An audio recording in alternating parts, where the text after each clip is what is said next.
Для чего нужна одежда для кошек? Ведь у них такие роскошные натуральные шубки, а порой они просто шикарны. Тем не менее, мы частенько умиляемся, когда примеряем на своего любимца или любимицу детский цветной носочек. Или новогодний красный костюмчик от игрушечного Деда Мороза. Их мордашки становятся еще более милее. Привет, я Адель. А я Юля, и мы в новогодней мастерской «Зеркальце». Сегодня мы предлагаем шить вместе с нами модный прикид для вашего любимого питомца. В магазинах для животных продаются специальные вещи для кошек и собак. Для некоторых кошек и собак одежда просто необходима, она защищает их от холода. Да, особенно в зимнее время. Например, сегодняшний наш гость Султан очень нуждается в одежке. Он у нас сфинкс. Мне пришла в голову отличная идея. Шить Султану костюмчик вот из такой старой игрушки. Круто придумано! Тем более эта игрушка потеряла голову в битве драконов. Да уж, на подарок он уже не годится. Ну что ж, давай посмотрим, что можно сделать. Султан, ты готов к преображению? Он, наверное, не против. Пока ты можешь отдохнуть, полежать, погреться под софитами, а мы займемся игрушкой.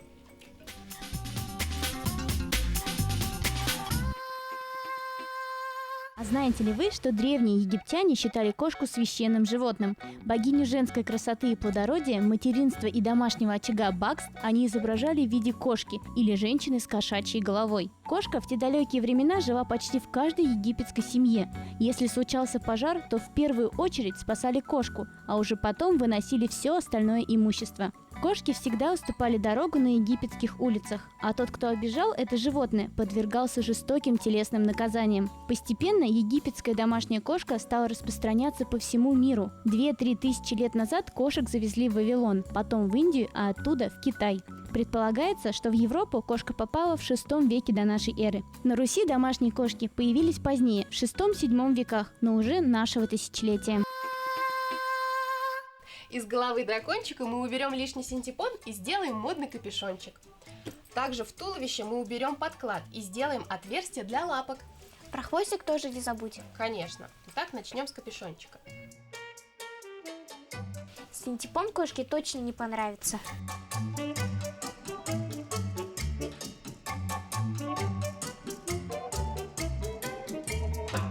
Думаю, в мордочке нужно чуть-чуть оставить синтепон, чтобы он держал форму. Конечно. Так, ну а я отрезаю подклад. Он нам не нужен.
Такая одежда будет не только теплой, но и нарядной.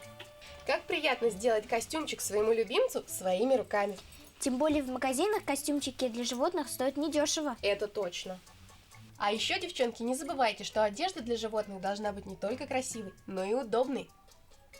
Интересно, Султанчику понравится его новый наряд? Думаю, что да. А приучить вашего любимого питомца носить такие наряды – это целая наука. Давайте-ка посмотрим наш дневничок.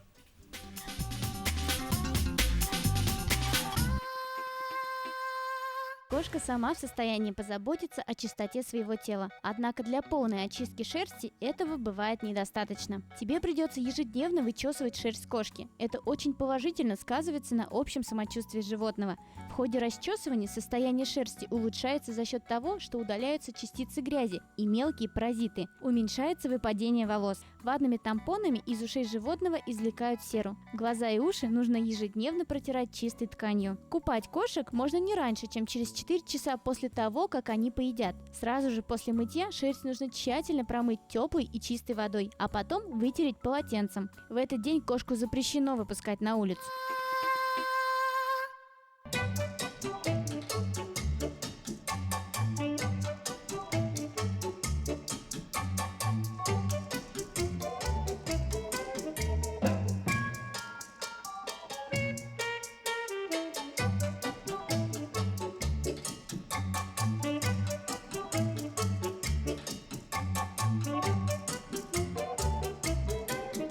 Отверстие для лапок готово, лишний синтепон тоже убран. Теперь пришиваем капюшончик.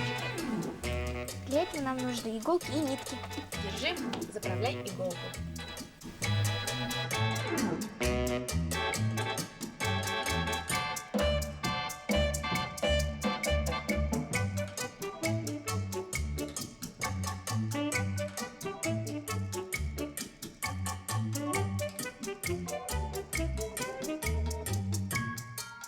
Еще пару стежков, и костюм готов. Опа. Ну, где же наш султан?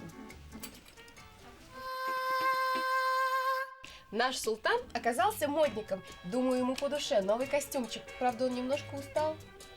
Наша передача подходит к концу. Хорошего вам настроения и креативных идей. Ну а напоследок, на десерт, мы вам покажем мастер-класс по аквагриму. До скорых встреч! Увидимся в зеркальце.